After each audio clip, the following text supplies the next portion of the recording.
भगवद गीता तृतीय अध्याय ज्ञान और कर्म की श्रेष्ठता के विषय में अर्जुन की शंका। अर्जुन उवाच, हे जनार्दन, यदि आपको कर्म की उपेक्षा ज्ञान श्रेष्ठ मान्य है तो फिर हे केशव मुझे इस भयंकर कर्म में क्यों लगाते हैं। अर्जुन बोल रहे हैं श्री कृष्ण कि अगर आप कर्म की उपेक्षा ज्ञान को श्रेष्ठ मानते हैं तो आप मुझे युद्ध करने के लिए कर्म करने के लिए क्यों बोल रहे हो। अर्थात श्री कृष्ण बोल रहे हैं कि इस ब्रह्मांड में कोई भी मनुष्य ऐसा नहीं है जो कर्म नहीं कर रहा। इंसान कर्म ना करते हुए भी कर्म कर रहा होता है। जैसे कोई व्यक्ति सो रहा है, निद्रा में है, लेकिन वो स्वप्न देख रहा है, वो कर्म कर रहा है। कोई बैठा है तो भी वो कर्म कर रहा है, कोई खाना खा रहा है वो भी कर्म कर रहा है, कोई पढ़ रहा है वो भी कर्म कर रहा है। मतलब कोई व्यक्ति कुछ भी काम उस समय कर रहा है वो कर्म में ही आता है। उसके बाद क्या कहते हैं श्री कृष्ण, जो मूढ़ बुद्धि मनुष्य समस्त इंद्रियों को हठपूर्वक मतलब जबरदस्ती ऊपर से रोककर मन से उन इंद्रियों विषयों का चिंतन करता रहता है। मतलब श्री कृष्ण ने ऐसे लोगों की बात की है जो लोग मतलब जबरदस्ती हठपूर्वक जो मन की जो इच्छाएं हैं उनको इंद्रियों को रोककर और मन से भोगता रहता है, मन से चिंतन करता रहता है विषय भोगों के बारे में, वह मिथ्याचारी अर्थात दंभी कहा जाता है। मतलब वो व्यक्ति क्या है, वो अपने आप को ही धोखा दे रहा है। तो वो ये सोच रहा है कि मैंने अपनी इंद्रियों पर नियंत्रण कर लिया, लेकिन वो है चिंतन को नहीं छोड़ता। भले ही आपने क्रिया रोक ली हो, लेकिन आप अगर मन से चिंतन कर रहे हो विषय भोग का तो आप अपने आप को धोखा दे रहे हो।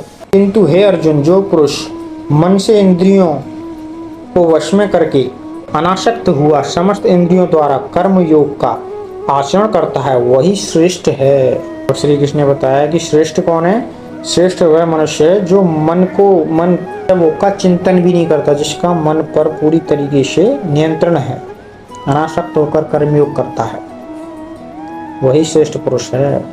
श्री कृष्ण अर्जुन से बोलते हैं, तू शास्त्र विहित कर्तव्य कर्म कर, क्योंकि कर्म न करने से कर्म करना श्रेष्ठ है।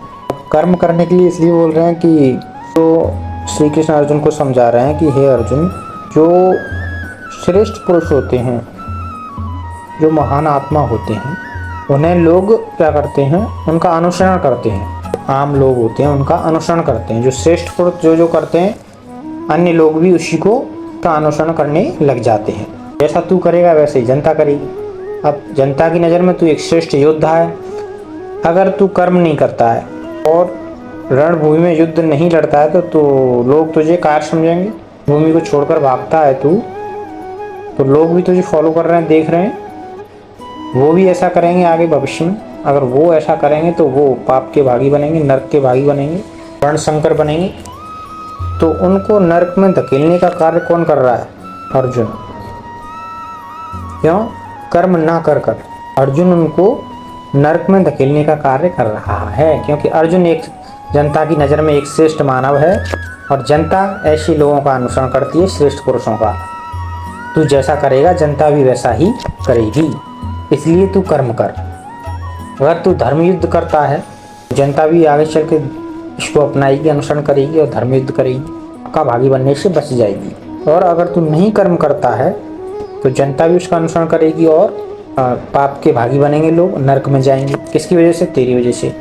आगे श्री कृष्ण अर्जुन से क्या बोलते हैं, हे पार्थ, यज्ञ के निमित्त किए जाने वाले कर्मों से अतिरिक्त दूसरे कर्मों में लगा हुआ ही यह मनुष्य समुदाय कर्मों से बनता है। इसलिए हे अर्जुन, तू आसक्ति से रहित होकर उस यज्ञ के निमित्त भी भली भांति कर्तव्य कर्म कर। अब श्री कृष्ण ने यज्ञ के बारे में बात की है। यज्ञ तो यज्ञ कितने प्रकार के होते हैं, यज्ञ है क्या? क्योंकि अर्जुन का क्वेश्चन था कि यज्ञ क्या होता है, तो श्री कृष्ण ने बड़ा प्यारा जवाब देते हैं। यज्ञ एक तो है कि परमात्मा से कुछ इच्छा पूर्ति के लिए मांगने के लिए हम लोग हवन वगैरह करते हैं, यज्ञ करते हैं, वह यज्ञ होता है। लेकिन उन्होंने बताया कि मुख्य 4 प्रकार के यज्ञ होते हैं। पहला उन्होंने बताया है द्रव्य यज्ञ, मतलब अपने द्वारा अर्जित की हुई संपत्ति को समाज कल्याण के लिए खर्च करना, ये होता है द्रव्य यज्ञ। कुछ लोग समाज कार्य करते हैं, अपना पैसा समाज के कल्याण हेतु खर्च करते हैं। जैसे कुछ लोग कथा भागवत भंडारे वगैरह करवाते हैं, कुछ लोग, किसी ने मंदिर बना दिया, किसी ने अनाथ आश्रम में पैसे डोनेट कर दिए, है ना। कुछ लोग कैंसर के हॉस्पिटल फ्री सेवा चला रहे हैं, फ्री में लोगों के लिए कार्य कर रहे हैं। तो वो भी क्या है, एक यज्ञ है जिससे मोक्ष की प्राप्ति होती है। और दूसरा उन्होंने बताया है तपोयज्ञ। तपोयज्ञ मतलब तपस्या करना। तपस्या क्या?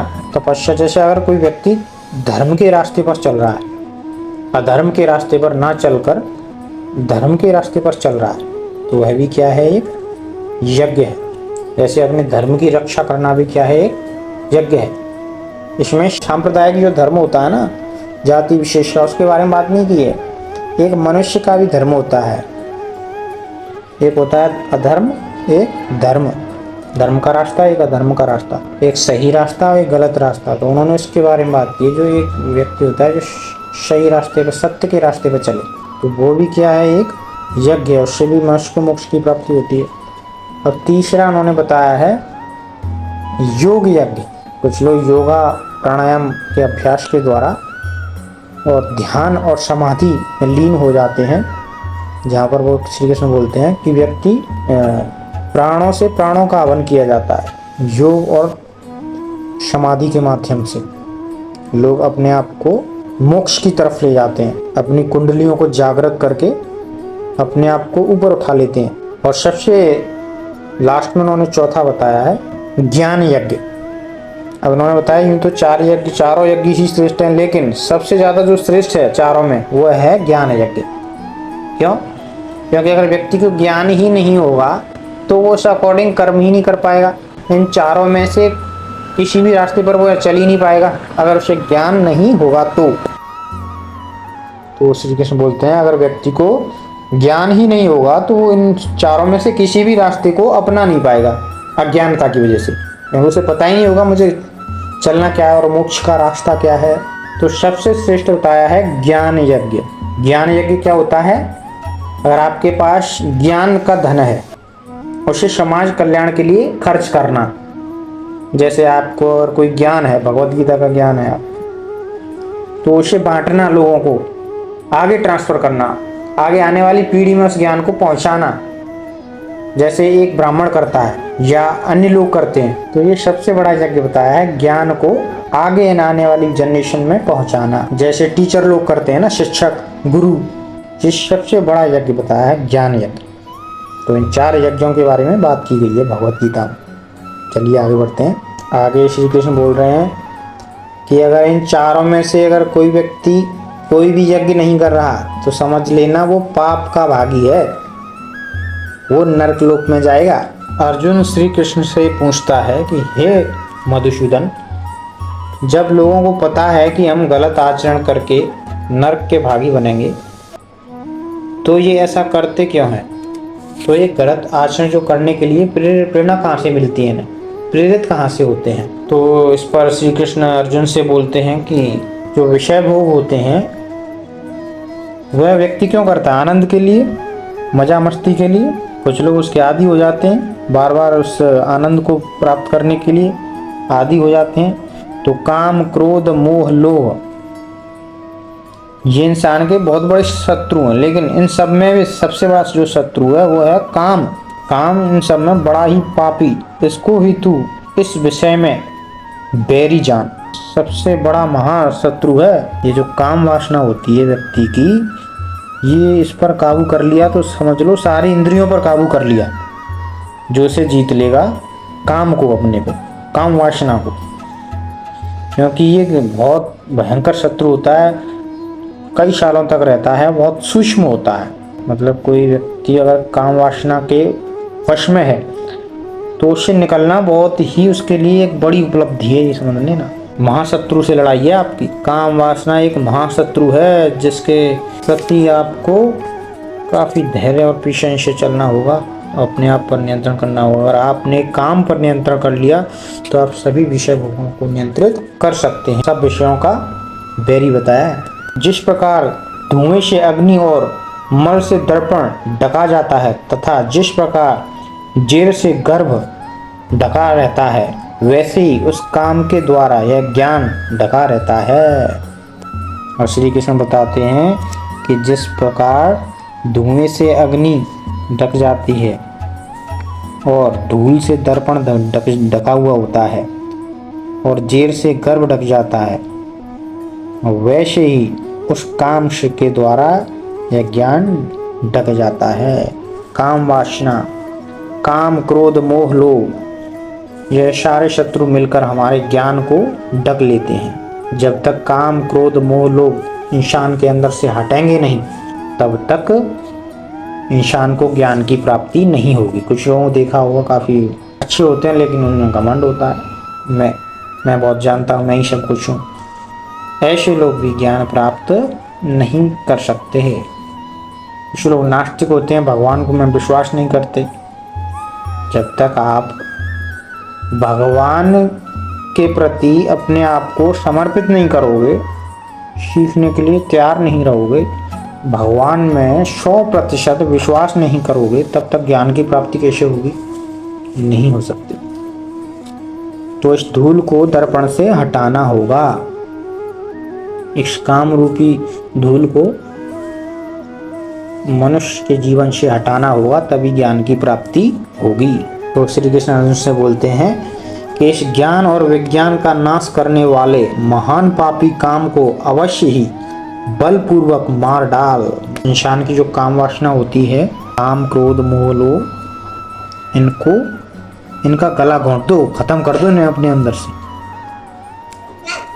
वो कैसे होगा? ज्ञान से, बुद्धि से। और आगे श्री कृष्ण अर्जुन को क्या बताते हैं? बहुत ही समझने वाली चीज है, गहराई वाली चीज है, ध्यान से समझना। यदि तू समझे कि इंद्रियों को रोककर काम रूप बैरी को मारने की मेरी शक्ति नहीं है, तो यह तेरी भूल है। अगर तुझे लगता है कि काम रूप जो बैरी है, इंद्रियों पर जो नियंत्रण है, मैं नहीं कर सकता, तो ये तेरी भूल है।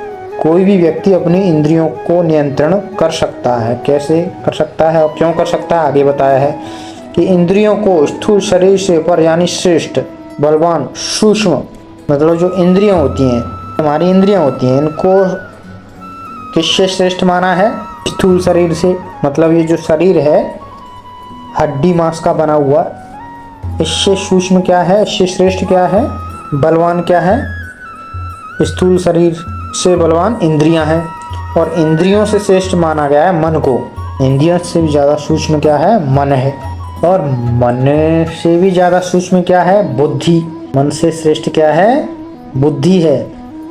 तो मन को बुद्धि के द्वारा कंट्रोल किया जा सकता है, वश में किया जा सकता है। मन को किसके द्वारा कंट्रोल किया जा सकता है? काम वासना को, इंद्रियों को, मन को बुद्धि के द्वारा वश में किया जा सकता है।